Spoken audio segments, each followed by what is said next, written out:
Oi pessoal, eu sou o professor Zépica e hoje a gente vai conversar sobre as teorias da liderança, falar um pouco desse conceito tão importante que emerge, né, da escola das relações humanas, depois da escola comportamental e também esse desdobramento que a liderança é, né, das questões de organizar. Então, nas 4 funções da administração, planejar, organizar, dirigir e controlar, a gente tem a organização.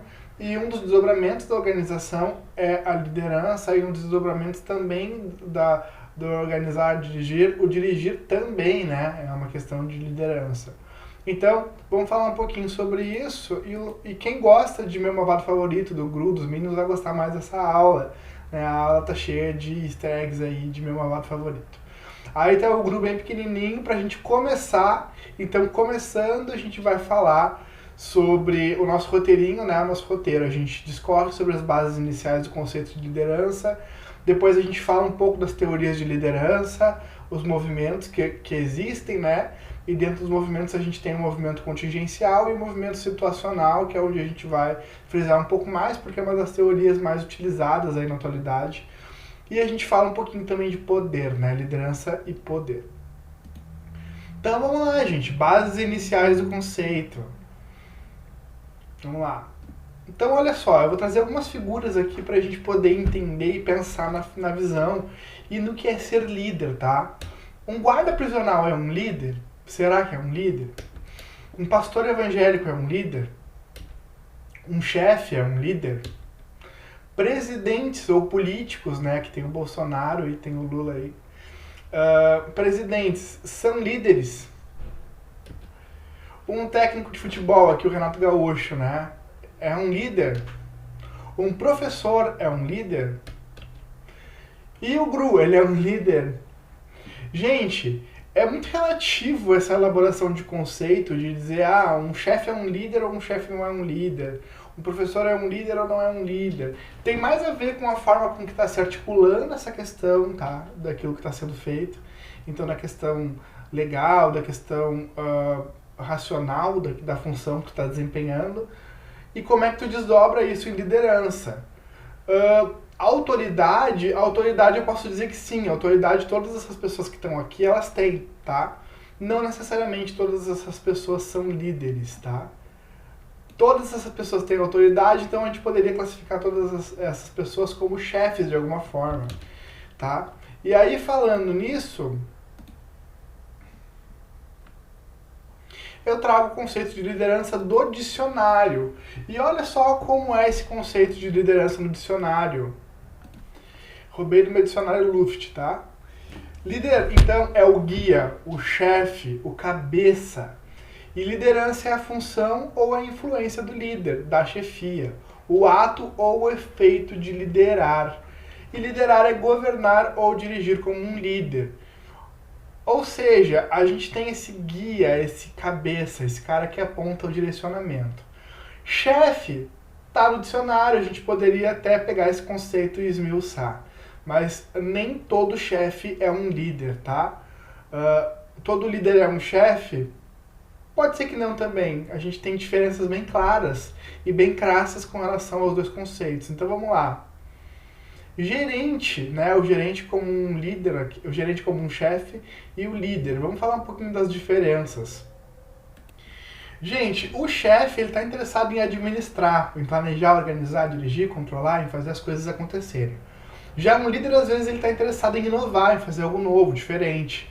O chefe, às vezes, ele está interessado em manter, copiar o padrão, continuar, manter o padrão, né? Já o líder quer desenvolver um padrão original, fazer algo novo. O gerente, ele às vezes está mais focado em sistema, em estruturas, né, na organização como um todo. Já o líder está mais focado nas pessoas, na relação entre as pessoas. O chefe, ele quer controlar aquela organização. Já o líder quer desenvolver essa questão de controle baseado na confiança, baseado em as pessoas quererem, né, confiar nele. O gerente, o chefe, ele vai ficar focado em como, quanto, a curto prazo. Então, o que essa relação de recursos, né, de estrutura. Já o líder é esse cara que quer entender o que, o porquê, quer pensar no futuro, ele é um cara que ele é mais de conceito, né? Ele não é um cara tanto de aplicação, ele é um cara mais, assim, subjetivo a função dele, né? O gerente ele imita, né? Ele copia, ele imita. O líder ele inventa, como a gente falou, ele inova. Já o gerente ele faz as coisas bem direitinho, bem certinho, ele mantém a questão do processo, ele é super eficiente. O líder ele não necessariamente faz tudo bem certinho, às vezes ele tem liberdade criativa na função, na atuação dele. Mas o líder ele faz as coisas certas, ele atinge objetivos, tá? E o gerente ele é eficiente enquanto o líder é eficaz. Gente, de uma forma bem freestyle a gente poderia dizer o seguinte, ó. O gerente, o chefe, ele faz trabalhar. Ele tem esse poder, seja ele coercitivo, legal, racional. A gente vai falar um pouquinho disso no final da aula. Mas ele faz trabalhar, ele tem ferramentas e formas de fazer trabalhar, essa legitimidade do poder da autoridade. Já o líder te faz querer trabalhar, te faz querer ter vontade, ele te faz pensar que é legal o que tu está fazendo, te faz pensar que vale a pena fazer o que tu está fazendo, então te faz querer trabalhar, tá? A gente trouxe um conceito de liderança do dicionário, eu queria trazer um conceito de liderança do Robbins, né, o Stephen Robbins, que é esse grande autor de comportamento organizacional, e ele vai dizer o seguinte: liderança é a capacidade de influenciar um grupo de pessoas em direção ao alcance de objetivos. Então, a liderança é tu conseguir influenciar essas pessoas, né? Tu conseguir direcionar essas pessoas, fazer as pessoas acreditar naquilo que tu está dizendo, na tua palavra, para te apontar a direção, para que se alcance os objetivos do grupo. Então, esse conceito aqui de liderança do Robbins é o que a gente vai ficar adotando aqui para essa aula e para nossa conversa, tá? A capacidade de influenciar um grupo de pessoas em direção ao alcance dos objetivos. Então, um líder influencia um grupo, tá? A palavra influenciar, ela é um pouco controversa, né? Porque alguns autores vão dizer que influência é uma coisa tua, que a motivação é uma coisa tua. Já o Robbins, ele taxa, né, que o líder consegue sim influenciar, consegue sim te provocar, te fazer tomar uma atitude. Então a gente fecha com o Robbins e a gente vai com ele, né, a capacidade de influenciar, tá? Feito esse conceito inicial, a gente pode falar das teorias da liderança. E a gente tem aí 4 movimentos claros, tá, de abordagens e de teorias da liderança. A gente tem uma abordagem de traços ali na década de 30 até a década de 40, mais ou menos. Depois a gente tem uma abordagem comportamental, aí, tentando entender comportamentos dos líderes na década de 40 a 60, né, naquele período ali onde a gente tem grandes líderes aí com comportamentos muito claros, muito óbvios na questão gerencial também. Depois a gente tem a liderança com as abordagens contingenciais, essas abordagens do depende do ambiente, depende da estrutura, depende do que tu precisa, essa abordagem que tu tem que analisar caso a caso, né? Então essas abordagens contingenciais, elas começam a entrar em 1960, mais ou menos, e elas estão atuais até agora, tanto que a liderança situacional, que a gente vai falar um pouco mais do Blanchard, é dessa teoria contingencial, mas ela tá aí ativa, né? E por fim, agora na década de 90, a gente tem novos movimentos carismáticos, assim, essa liderança neocarismática, baseada em carisma, né? Que seria uma releitura de alguma forma aí desses movimentos iniciais de traços. Mas é uma releitura, então é neocarismático, já o neocarismático ele vai embasar um pouco nas outras 3 abordagens e criar seus movimentos. Sem mais delongas, vamos começar a falar então da teoria de traços. E aqui eu trouxe 5 personalidades, assim, 5 líderes bem claros, né? Sem avaliar e sem julgar, é claro, né, o que eles fizeram e os seus resultados. Eu não estou falando, né? Então não estou louvando resultados e gestão, né?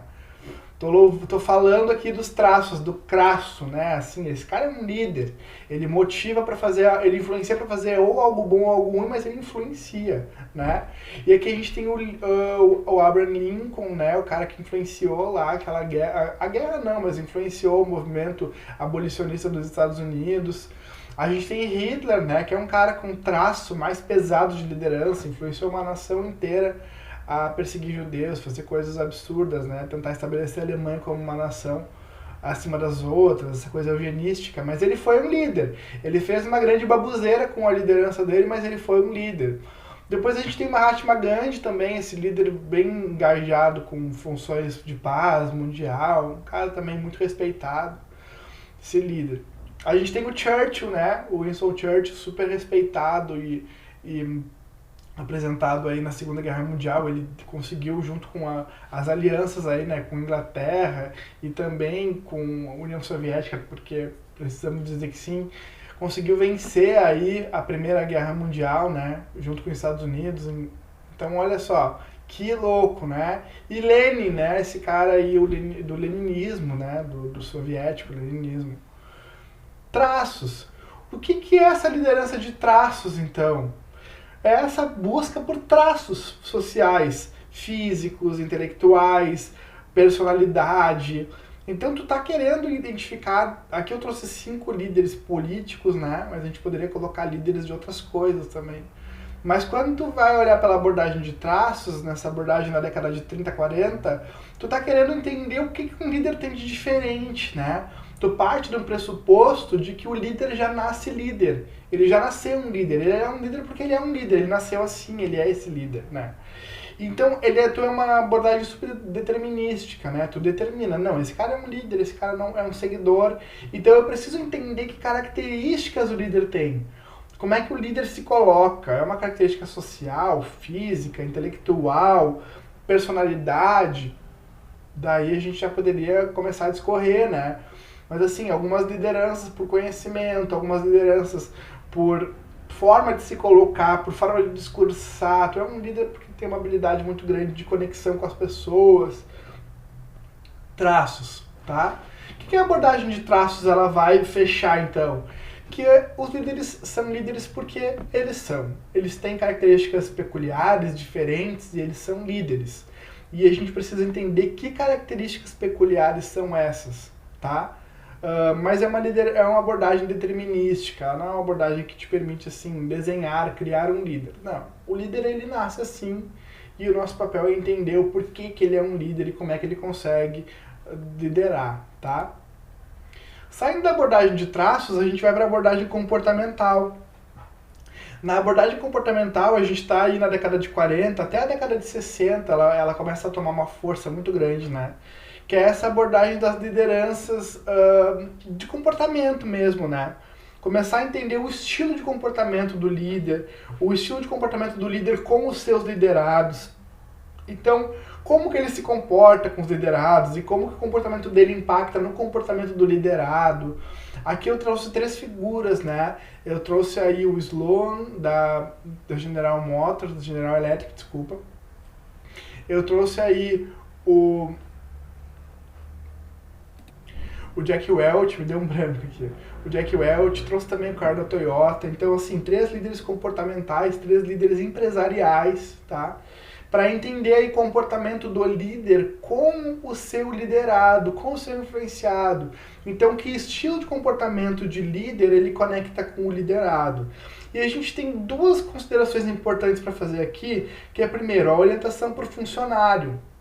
Então, quando o líder está focado em entender a relação entre as pessoas, entender como que as pessoas se relacionam, como que ele consegue influenciar ou motivar aquelas pessoas.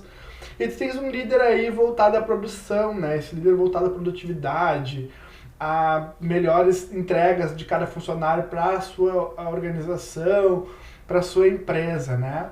Isso aí a gente poderia até fazer um adendo que é uma abordagem comportamental que bebe, né, das ideias da teoria comportamental. Quando a gente viu o grid gerencial da Jenny Monton, por exemplo, a gente vê isso bem claro, né? Essas abordagens comportamentais, o comportamento que eu preciso influenciando cada estilo de grupo, seja por pessoas ou por tarefa, né? E aí a forma que eu gerencio isso.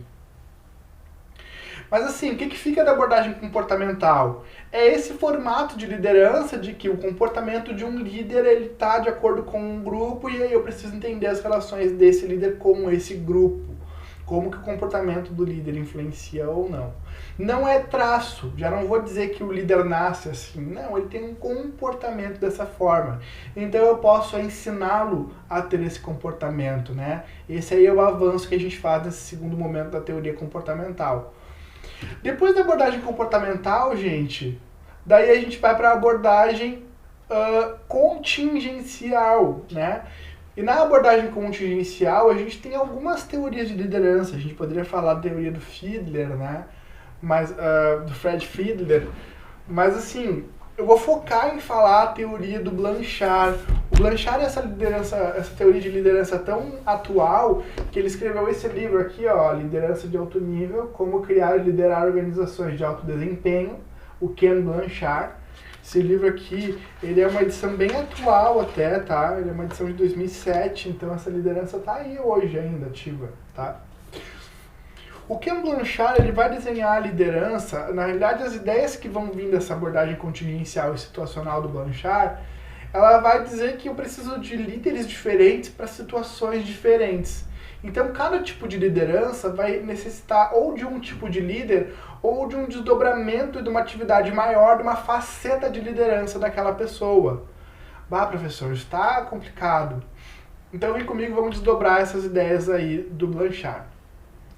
A primeira questão é que um líder ele é composto de chá. Chá é piadinha, né? É só um mnemônico aí para lembrar. Mas assim, a gente precisa que um líder tenha comportamentos, habilidades e ações. Então, comportamentos, a gente precisa que ele se comporte, né, adequadamente para pessoas ou para tarefas, como a gente estava falando. Ações, ele precisa fazer também, né? Ele precisa colocar o exemplo, ele precisa colocar a mão na massa e fazer. Os colaboradores precisam ver a ação daquele líder. E habilidades. Ele precisa ter habilidades para ser um líder para cada ambiente. Essas habilidades, a gente vai desdobrar elas, tá? Em 3. Habilidades técnicas, humanas e conceituais. Então, olha que interessante. A habilidade técnica é essa habilidade das coisas, né? Eu preciso ter uma habilidade de liderança técnica, eu preciso conhecer as coisas, saber como fazer as coisas, saber o que acontece no procedimento de trabalho. Então eu sou um líder porque as pessoas vão vir me procurar para perguntar algo também sobre o trabalho delas, ou algum erro, alguma coisa que elas não sabem fazer, elas vão me procurar para eu poder dar uma ideia. Já na habilidade humana, é essa habilidade que o líder precisa ter com as pessoas, com o colaborador, né? Com o relacionamento dele com as pessoas. E aí, então, essa habilidade ela se desdobra no trabalho em equipe, na forma que ele consegue fazer as pessoas cederem um pouco aí esses objetivos individuais, ou de repente aproximar os objetivos individuais com os organizacionais, né? E fazer as pessoas trabalharem em equipe, trabalharem juntas em equipe. Por fim, o líder precisa da habilidade conceitual, que é essa habilidade de ideias. Ele precisa pensar os ambientes de liderança, os ambientes onde ele está inserido, as pessoas onde ele está inserido. Ele precisa estar sempre tendo novas ideias ou repensando, reciclando essas ideias, tá? Dita essa questão das habilidades, então a gente tem as bases aí da liderança situacional. A gente tem 3 questões aí que a gente precisa pensar quando a gente fala de liderança situacional. A primeira é que a gente precisa que o líder ele seja esse cara que dê a orientação e a direção, né, para os colaboradores. Então ele esse cara que ele tem que saber trabalhar e ter essa visão de tarefa. Ele tem que conhecer a tarefa, ele tem que saber como faz as coisas para poder orientar, para poder direcionar. Né? Depois a gente tem essa abordagem, essa ideia de apoio socioemocional. Aí eu trouxe o Gruber dos Minions, né? Mas assim, relacionamento. Um líder ele não pode saber muito e não saber articular isso com seus colaboradores, e não saber desenvolver isso com seus colaboradores. Ele precisa saber se relacionar, se colocar, saber desenvolver as equipes, tá? Saber desenvolver os seus colaboradores. E uma outra questão é o seguinte, não adianta o líder saber muito, querer se relacionar bem com os colaboradores, buscar formas de se relacionar com seus liderados, e os liderados não têm a maturidade necessária para se subordinar às ideias do líder, né? Então o líder precisa ter a prontidão dos subordinados. E para ter a prontidão dos subordinados em se submeter às suas lideranças, eles têm que ter a maturidade. Esse conceito de maturidade, a gente pode desdobrar ele em dois tipos de maturidade, tá? Não é, sabe aquela coisa, aquela pessoa é imatura. Ela pode ser imatura por uma questão psicológica, uma disposição pessoal em ser imatura, ou ela pode ser imatura também numa questão de trabalho, de capacidade, né? Às vezes o cara é um cara muito maduro psicologicamente, né? Mas ainda não conhece o trabalho, ainda não consegue desenvolver suas capacidades profissionais. Ainda precisa de mais um tempo de cancha de mercado para poder desenvolver. Então, a capacidade de trabalho é essa capacidade que o cara vai ter ao longo do trabalho, da vida dele profissional, né? Desenvolvendo conhecimentos com relação ao trabalho, às tarefas, técnicas com relação ao seu trabalho e tarefas, experiências profissionais nos ambientes em que ele atua, experiências profissionais não só no ambiente em que ele atua, né, mas assim, em todo ao longo de vida dele, onde ele passou, as funções que ele desempenhou, vão dando essa maturidade de trabalho, essa capacidade de executar o seu trabalho, né? Um cara que está 10 anos trabalhando, ele vai ter uma maturidade profissional maior do que um cara que nunca colocou aí a sua cara no mercado, né? Um exemplo de maturidade de trabalho, de capacidade de trabalho.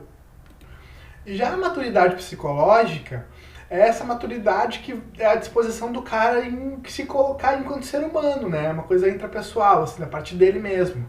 Então, dele confiar nele mesmo, no trabalho dele, dele se encorajar, ser encorajado a fazer o seu trabalho, dele ser automotivado, conseguir ser motivado pela influência de uma pessoa externa. Então, assim, esse cara tem que ter maturidade, né? Ele tem que saber se colocar nos lugares, nos ambientes, e isso é uma disposição psicológica. Aí eu não vou entrar em detalhes, mas aí tem autores que vão dizer que isso aí é ensinado em casa, outros vão dizer que são traços de maturidade, aí eu acho que cada um faça a sua interpretação. Busque informações e faça suas interpretações. De qualquer forma, existem dois tipos de maturidade. A maturidade psicológica, que é uma maturidade da pessoa saber se colocar, saber entender os seus espaços, e essa maturidade de trabalho, que ela vai adquirindo com cancha, né, com tempo de atuação no mercado de trabalho. Dito isso, aí sim a gente pode apresentar a liderança situacional, os estilos de liderança situacional do Blanchard. Esse desenho do Blanchard, ele vai dizer que existem 4 tipos de maturidade, tá? E exigências, necessidades no ambiente de trabalho. Então, por exemplo, quando tu tens ali o E1, né, tu tens ali um grupo em que a pessoa não tem uma maturidade adequada, não está bem relacionada, né, seja com a tarefa, consigo mesma, ela não tem aí tu tem uma necessidade grande de que aquela tarefa seja realizada, tu tem uma visão grande de tarefa, tu vai ter uma habilidade de liderança determinística, de mandar, de dizer, olha, é assim que tem que ser feito. Quando a pessoa não tem uma visão nem de tarefa, nem de relacionamento entre equipe, tu vai lá e tu radicaliza, né? Já quando tu tens aí uma visão, ainda assim, alta de tarefa, as pessoas não estão, né, bem desenvolvidas na questão da tarefa, mas elas têm um bom relacionamento, elas já conseguem se desenvolver bem na questão do relacionamento, tu vai trabalhar com a questão de persuadir, tá? Tu vai se persuadir, tu vai trabalhar com uma questão de entender, de conversar, de persuadir, né? Já é uma maturidade do tipo 2, tu já consegue trabalhar com maturidade melhor, né? Tu vai estar persuadindo, vai sensibilizando para as coisas que tu precisa. Quando tu tens aí um desenvolvimento onde as pessoas elas se dão muito bem, mas elas não sabem fazer nada da tarefa, assim, elas têm dificuldade total em tarefa e tudo mais, daí tu vai trabalhar com o E3, com o estilo de compartilhar, com esse estilo onde as pessoas vão analisar e perceber as informações, elas vão conversar muito entre si, elas vão ser estimuladas a conversar muito entre si sobre as tarefas, sobre os seus relacionamentos. Agora, quando tá tudo certo, assim, né, as pessoas já se dão muito bem, as pessoas já estão se relacionando bem, tanto entre si com as tarefas, tu tens uma alta maturidade, uma maturidade 4, né, e aí tu vai ter uma função de liderança de delegar, vai distribuir funções deixando essas pessoas trabalhar. O oposto de determinar, né? Não vai chegar mandando, vai chegar delegando, né? Oferecendo, percebendo situações específicas para cada tipo de ambiente. Isso aí é a liderança situacional, gente. A gente percebe que existem aí, para cada ambiente, para cada situação, para cada estilo de equipe, o estilo de liderança que tu vai precisar colocar e entregar. É uma ferramenta muito interessante, né? Porque ela te dá o quê? Variáveis de ação para cada tipo de ambiente em que tu te colocar, em que tu te inserir, certo? Avançando, gente, a gente sai das lideranças contingenciais e a gente vem para as lideranças neocarismáticas. Essas lideranças aí que se colocam Já na década de 90, né, nesse formato novo aí que a gente vai ter de um grande estímulo ao empreendedorismo, a visão de alguém que está empreendendo, esse cara que tem esse cara que é um empreendedor, né, esse cara bem diferente de empresa. E aí a gente tem primeiro a capacidade carismática, que eu trouxe a Juliette, né, o seu carisma.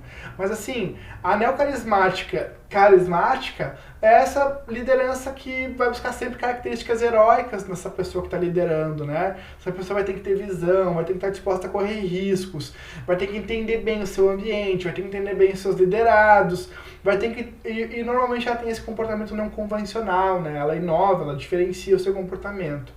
Tá? Ela é inventiva na forma de se comunicar. A habilidade neocarismática transacional, aí eu trouxe o Zé Felipe porque ele é Maria Fifi, né? Ele gosta de fazer fofoca. Não que seja isso, mas só para lembrar depois, né? A neocarismática transacional, ela busca o esclarecimento. Ela busca estar o tempo todo falando, né? Contando, explicando, esclarecendo o funcionário com relação ao que tu precisa dele, liderando ele pelo esclarecimento, pelo ensino, pela fala. Não é pela fofoca, tá? Mas é pela fala, por esclarecer, por chegar no ambiente e deixar bem esclarecido. A neocarismática transformacional já é essa liderança que vai ter quando tu precisa de um game changing assim, de mercado, de alguma ação, de alguma atividade. Então tu vai pegar um líder transformacional, um líder que chega no ambiente e ele transforma, né? Ele tem visão, sensibilidade com relação ao que está acontecendo, ele consegue entender muito bem o que está acontecendo e ele consegue dividir, compartilhar muito as suas crenças, né? Com aquilo que ele precisa, com aquilo que ele deseja, e ele consegue transformar algo que pode estar dando errado em algo que pode dar certo. Aqui tem o exemplo do Marcos Mion, né? Que pegou o caldeirão do Hulk ali e conseguiu transformar, dar uma outra cara. É um exemplo clássico, né, de uma liderança transformacional, de fazer uma compatibilidade de crenças, então tu não muda tudo, tu não chega radicalizando, né, tu não chega ali determinando, não, tu chega transformando, tu chega aí sensibilizando e transformando, tá? E tu tens depois esse último líder, aí eu trouxe a Karen Kardashian, né, tipo, ai, visionário.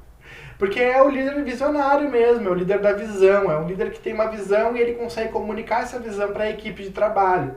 Essa visão sempre de forma realista, acreditável e realizável. Então não adianta ele ter uma visão que seja uma visão maluca, uma visão da cabeça dele, não dá para ser assim, tá? Ele tem que ter uma visão realista, uma visão que pode ser realizável, né? Que pode conseguir, pode chegar, aí as pessoas vão acreditar. Imagina se eu digo assim, eu sou um líder e eu digo, a gente vai conseguir fazer algo nada a ver, do nada. Não, as pessoas não vão acreditar. Tem que ter a questão do realizável e do acreditável para que as pessoas acreditem.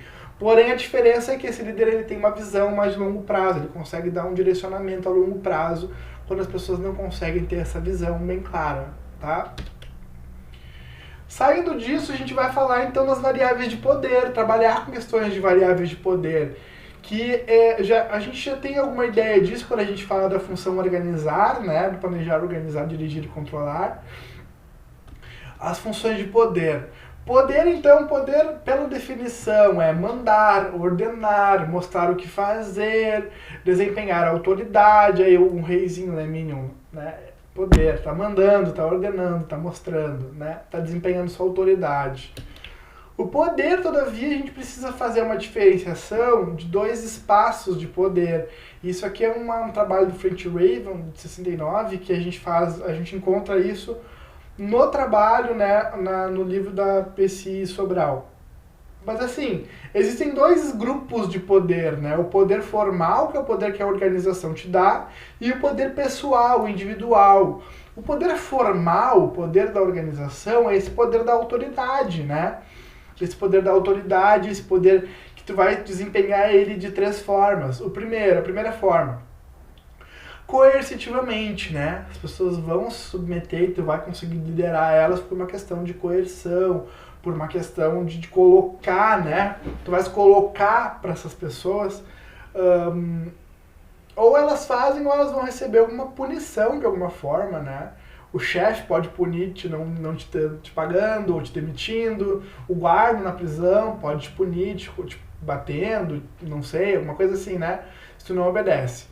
O segundo estilo de poder é o poder de recompensa. É quando tu precisa que as pessoas façam algo, tu vai lá e tu coloca uma recompensa. Ah, quem fizer tal coisa, eu vou dar um bônus, eu vou dar algo a mais. Então é essa visão contrária do coercitismo, né? O poder legítimo é o poder que a organização te dá. Tu tem poder porque tu tem, a organização te permite ter poder. Então um chefe, ele tem aí o poder dado pelo departamento para mandar, para dizer o que tem que ser feito ou não. Esse poder, e ele vai ser respeitado por essa questão legítima de poder, tá? Já o poder pessoal é o poder do indivíduo. E esse poder pessoal a gente poderia colocar ele bem nessa questão de liderança, né? Esse poder de liderança, esse poder, essa capacidade de liderar. Então esse poder, primeiro, de competência, né? Esse poder do tipo, eu me submeto a ti porque tu conhece, tu sabe, tu é competente para me dizer o que eu tenho que fazer, então eu decido estar debaixo da tua liderança por uma questão de competência. Eu decido acreditar na tua liderança e te permitir que tu desempenhe poder sobre mim, porque eu acredito que tu seja competente. Já o poder de referência é esse poder carismático, tá? Esse poder de conseguir conquistar as pessoas com a tua fala, com a tua forma de te colocar, com as tuas ideias, né? Então tu tens esse carisma sendo desempenhado, tu tens esse poder pessoal, essa autoridade que desempenhas em liderança por causa do carisma, certo? Além disso, gente, a gente precisa falar do empowerment, do empoderamento. Dentro das organizações, a gente precisa perceber algo de forma bem clara, tá? Que empoderar o funcionário, empoderar o chefe, empoderar alguém, delegar alguém alguma coisa a ser feita, não é dar poder. O poder não passa a ser daquela pessoa, né? E muitos chefes têm dificuldade em empoderar porque acham que vai perder poder, vai perder a sua capacidade, vai deixar de ser respeitado, as pessoas vão procurar o cara que empoderou, o cara que está na frente. Mas não tem a ver com dar poder, gente. Poder, ele permanece sendo de quem está entregando. Ele permanece sendo da origem, da fonte.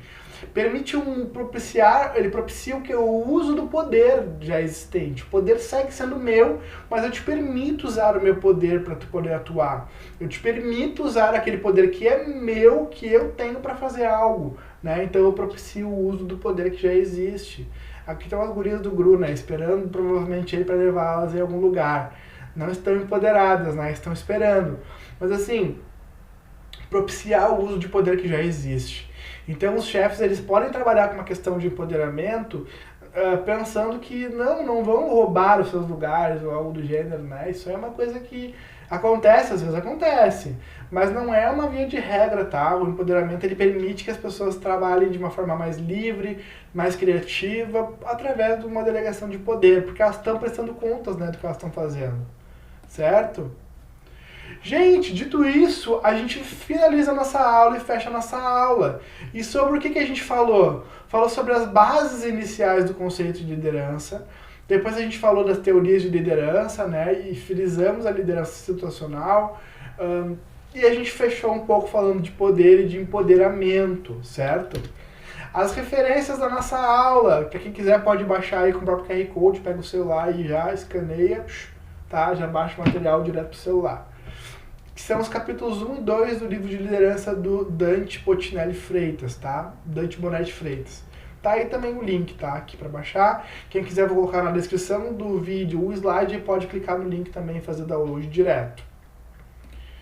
Dito isso, gente, thank you, muito obrigado, valeu para quem assistiu minha aula até agora, tá? Um super abraço, beijo, valeu!